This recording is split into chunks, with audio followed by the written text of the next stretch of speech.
New York Jets hire Adam Gase as head coach. Oh my God, are you kidding? You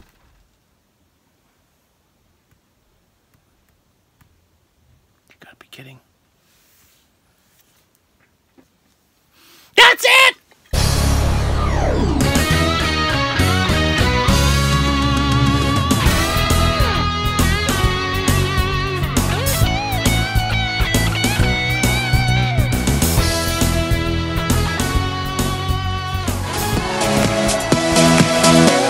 You know, this is why, folks, this is why I've always felt this way when it comes to these kind of situations. You never, ever want to be in a situation where you fire the coach, but you keep the general manager. How many times have we seen this happen before? How many times, folks, have we seen, especially in the history here of the New York Jets, where they have found ways, invented ways, to screw things up for themselves? It just blows my mind every single time. It really does. Michael Cohen here with you on the Sports Talk Nation. Welcome aboard, everybody. And, of course, we are back here on another podcast here, the Open Mic program, and we are going to talk about the big news that occurred yesterday, this being January 10th, so it happened obviously yesterday, January 9th, with the Jets deciding to hire Adam Gase yesterday as their new head coach, the former Miami Dolphins head coach, and this was an opportunity for the Jets not to screw up. This was an opportunity for the Jets to go out there and hire the right guy for this organization. Now, do I know if Adam Gase is the right guy? I have no idea. We'll talk about that. We'll talk about that in a second. But this was their opportunity to go out there and do that. You have a young quarterback, 21 years old, is ready to rock and roll. You have $100 million in payroll. Go out there and bring in some quality free agents. All you needed was a guy, an established guy, who has had some success to lead the group. And what has to drive you crazy, if you are a Jets fan right now, what has to drive you up a wall is the fact that Mike McCarthy, whether he meant to do it, whether it was just a ploy to drive up his asking price, whatever it may be, maybe he really wanted to be here, he sent out a message, his people sent out a message the day before the Jets hired Gase on Tuesday, that he wanted to be the head coach of the New York Jets, that of all the jobs, even though he had gotten really no feelers from anybody else, he wanted one job only, and that was the Jets job. So here we go again with the New York Jets. Here we go again. The Jets had an opportunity to get a coach who had won a Super Bowl, who had won 125 games, who had won 8 division titles, who wanted to come here and be the coach of the team. And what do the Jets do? They say no. Are you kidding me? It just boggles my mind with this franchise. It boggles my mind what they do most of the time. They say no. Instead of the Jets going out there and bringing in a Mike McCarthy, who a lot of people thought that's the direction the team was going to go in. That was the speculation for a number of days. And as I said, there was going to be a lot of crazy speculation throughout this entire process. Some of it was going to be true. Some of it was not going to be true. It turned out it was not going to be Mike McCarthy. And the Jets were going to go with the inexperienced coach. Keep in mind, it was not going to be Gase either. It was going to be Matt Rule. Matt Rule, who, yes, he did do a nice job this past year at Baylor. He started to turn around that program. They're coming off of that sexual assault scandal when he first took over. They went 1-11 his first year. They started to turn things around, went 7-6. I get that. He did a nice job there, but that's not enough to be an NFL head coach. Two years at Baylor, a few years at Temple. You know, come on. And everyone's like, oh, this guy's innovative. I don't know how. With an 8-17 record as a coach at Baylor, I don't know how. And this guy was going to get the job ahead of Mike McCarthy. This guy was their number one choice. Are you kidding me? That's why when I hear the story, and I heard the story this morning as I'm driving to work, that Sam Darnold did a FaceTime, or the Jets did a FaceTime between Sam Darnold and Adam Gase, and Darnold hit it off well with Gase, that even with that, they were still going to hire Matt Rule over anyway. Are you kidding? And the only reason why Matt Rule's not the head coach of this team is because things fell apart with Mike Maccagnan. And this is where things really got screwed up here by the Jets. Really did. this is why I've said in the opening here, if you're going to fire your head coach at the end of the season, you have to also you have to think about firing your general manager, because all the things that I've heard over the last 24 hours or so is that there's some kind of power structure going on here, or maybe the idea that there's some kind of power problem going on here. Maybe the reason why Mike McCarthy isn't the head coach of this team is because maybe he was demanding so much from the Jets. He wanted some personnel say in what was going to happen with his football team if he was going to come here. And the Jets were not going to grant that. Remember, very early in this process, Chris Johnson said, anyone who wants that same personnel need not apply. Well, that, of course, was Mike McCarthy. And there was a very interesting interview that I heard again today on the way home with James Jones, former Packers receiver, who's now on the NFL Network. He said that McCarthy has always been a guy who wanted to have some kind of say. There's always players that he wanted, but he never really had a say in Green Bay. So you get the impression that this was a guy who wants to be a dual executive and a head coach. We see that a lot. We see that with Belichick. You see that with Parcells when he was in the league. You see that, of course, now with Gruden, which is that's another story in its own self now in Oakland. But that's what he wanted.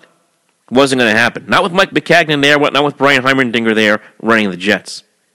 Then we have this weird-ass story that the Jets, after moving past McCarthy and deciding to settle for this college coach from a Big 12 school on a team that really isn't that good yet, that they were going to make him the head coach, he wanted to bring in his guys, and of course, Maccagnan rather, said absolutely not, you're going to bring in the guys that we want. Rule texts his assistant coaches, says, guess what? I'm not going to the Jets. I'm going home to Baylor. And there we are with Adam Gase, now the head coach of the New York Jets. And I'm sure he told the Jets exactly what he wanted to hear. I was listening to a podcast of Boomer Esiason's radio show from earlier this morning, and the thing he said, because he spoke to Chris Johnson, is that basically Adam Gase lit up the room. Where have we heard that before? And that's the thing that drives me so crazy. If Adam Gase lit up the room, why is he behind Matt Rule for this position, for this job? Are you kidding? Think about this. Instead, the Jets go out there, they bring in a coach in Adam Gase, who has a losing record, 23-25. You include the playoff loss against the Pittsburgh Steelers a couple years ago, 23-26. A coach who has had a history of rubbing people in the organization, in the Dolphins organization, the wrong way. Kick star players out. Jarvis Landry, J.J. Kicked them both out. And neither one had anything good to say about Adam Gase on the way out. Now, there are people who will go out there and defend Adam Gase. A lot of people say that, and I heard this today. They played hard for him. They played hard for him? How? How did they play hard for him? Because in the end of the season here, for the Miami Dolphins, let me pull this up. End of the season here for the Miami Dolphins, that team was, 6-6. They had a chance to get into the playoffs. And they spit the bit. Spit the bit big time. Actually, 7-6 actually. Spit the bit, lost their last 3 games, got blown up by the Vikings at home, lost to a Jaguar team that doesn't care about anything anymore, and then got smoked by the Bills. You're telling me that they play hard for him? Are you kidding me? You got to be kidding. That is the guy you're bringing in as the head coach of this team. What's different? What's different from anything with what we saw with Todd Bowles? Not to mention there was another story that he got into a screaming match, and I don't know when this happened, but he got into a screaming match with the owner. Started yelling at him. You kidding me? You're going to bring this into New York? And then the other asinine comparison that I've heard is comparing Adam Gase to Bill Belichick. You have got to be kidding me. Here's the difference. The big, big difference between Adam Gase and Bill Belichick. Bill Belichick had, 4 or 5 years in between his stay at the Cleveland Browns and then going over to the New England Patriots in the year 2000. 5 years. And let's not forget, a lot of people say that Bill Belichick was a complete and total failure in Cleveland. Was he really that total of a failure in Cleveland? When you think about what's going on with the Cleveland Browns over the last 20 years now? Because 1994, Bill Belichick was 11-5 with the Cleveland Browns. They were a playoff team. They won a playoff game against, guess who? The New England Patriots in 1994. Okay? The next year, 1995, they were 4-4. They were halfway through the season when Art Modell pulls the rug out from underneath everybody, says, that's it. We're going to Baltimore, folks. We're finished here in Cleveland. And just sucked everything out of that team, and they just collapsed down the stretch. Belichick gets fired at the end of the season. Basically, is considered a bum as a head coach. And then rejoins Bill Parcells up in New England for a year. Kind of set the seats for what's coming. And then goes to the Jets, and we all know what happened, where he screws the Jets over and then goes back to New England in the year 2000, and we can go from there. So, the point is, Belichick had 5 years to sit there and think about how he could change and adjust as a head coach. And keep in mind, even when he came back as a head coach, he was 5-13 before he put Tom Brady in as a full-time starting quarterback. 5-11 his first year, and 0-2 after that game where Drew Bledsoe got knocked out and Tom Brady came in. Wasn't exactly considered a genius at the time. So, let's take it easy with the Belichick comparisons. If you're going to compare Adam Gase to anybody, you've got to compare him to the coaches who go from one job to the next with really no gap in between. Guys like Rex Ryan, guys like Eric Mangini, guys like Chip Kelly, all those guys got fired from one head coaching job, jumped to another with another team, and guess what happened? They all got fired. Every one of them. Mangini goes to the Jets, from the Jets to the Browns, stinks it up, gets fired. Rex Ryan goes from the Jets to the Buffalo Bills, gets fired with 1 game left in the 2016 season. Chip Kelly had 2 winning seasons in Philadelphia, 10-6, 10-6, made the playoffs 1 year. Last year he went 6-10, gets fired because of a power struggle, goes to San Francisco. What happens? 2-14, out of the league. Mr. Innovative, right? Innovative offensive guy, Chip Kelly, out of the league.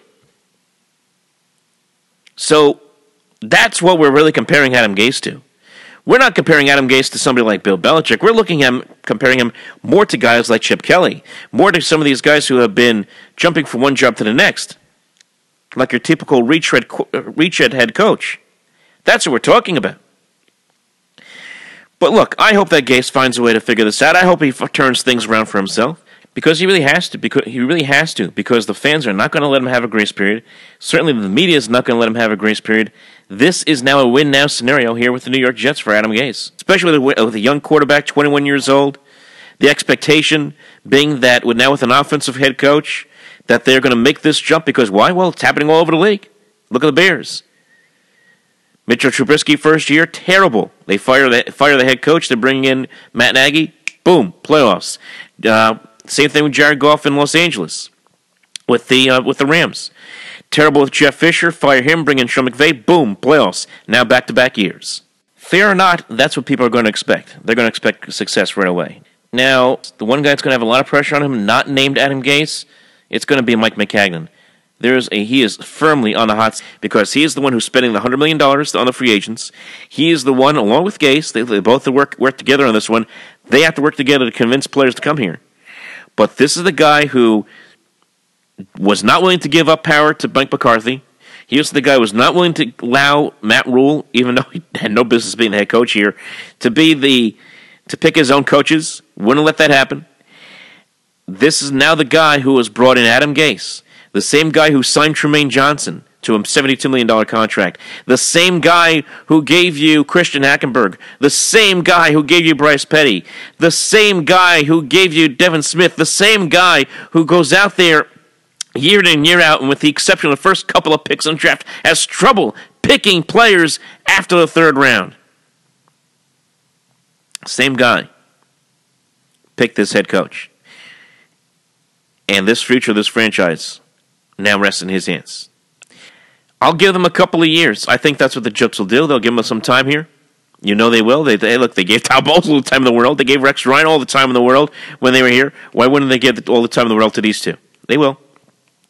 But that's why I said at the top of the show, if you're going to keep the head coach, or if you're going to fire the head coach, I should say, you should fire the general managers as well. We'll see. We'll see what this team does, where this team goes, but it is not a happy time at all here for the New York Jet fan at all in 2019. All right, folks, that's going to do it for us here on this podcast. Remember to follow us on the social media at OpenMikeNG on Twitter, Facebook.com/OpenMikeProgram. Remember, like and subscribe. Hit that like and subscribe button beneath right here on the Sports Talk Nation. We'll talk to you next time.